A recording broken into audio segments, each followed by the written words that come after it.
Hey, fourth graders. This is for your math lesson this week. It's on Tuesday. So if you watch this video before Tuesday, you should have some of the answers. And it is about a new concept called pictographs. And a pictograph, here's some examples, is a picture. So this is a picture of some men. This one has a picture of some bicycles. And to be a pictograph, it has to have a picture. If it's a bar or a line or something else, it's not a pictograph. Picture, you can kind of see it in part of this, is what makes it a pictograph. We're also going to be looking at a book called Tiger Math in class, and we're going to be reading some of the pages in the book about this baby tiger. And somebody who did the book on the tiger created a graph about the baby tiger, and yes, they used a pictograph to show the answers for the numbers. So you'll see up here a little scale, and a scale tells me that each picture is worth 500 tigers. So when I look at the tiger, I know that that's not one tiger, that's 500 tigers. So when you look at the graph, they're trying to tell us something about the tigers out in the wild. They've given us 4 labels of 4 types of tigers, and under each label they've told us how many tigers are in the wild according to that type of tiger. So you should be able to see right away that the Siberian tiger and the Sumatran tiger has exactly the same number. 500 tigers are still in the wild. The Indo-Chinese tiger, you can tell, is actually going to be 3 times 500.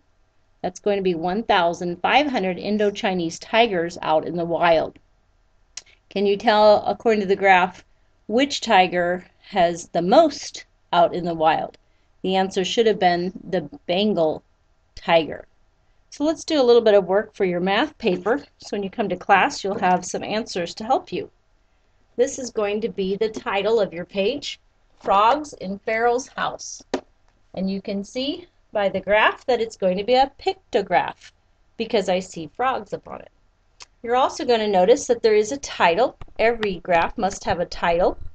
And you're also going to see, according to the title, that the pictures are going to be frogs. So I put some frogs on my graph to show you the picture.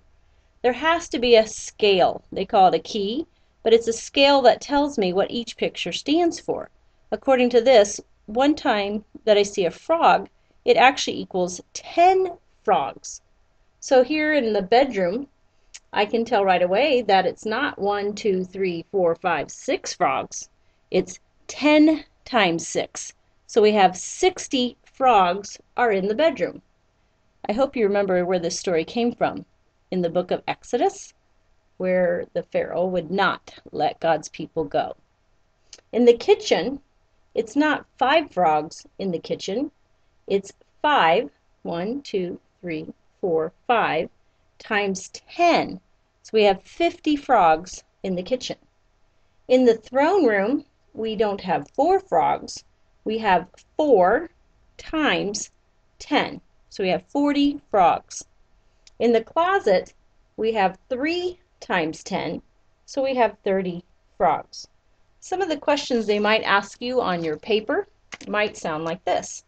How many frogs were in the kitchen? Well, your answer would not be 5 frogs. Your answer would be 50 frogs. And do you remember why the answer is 50 frogs?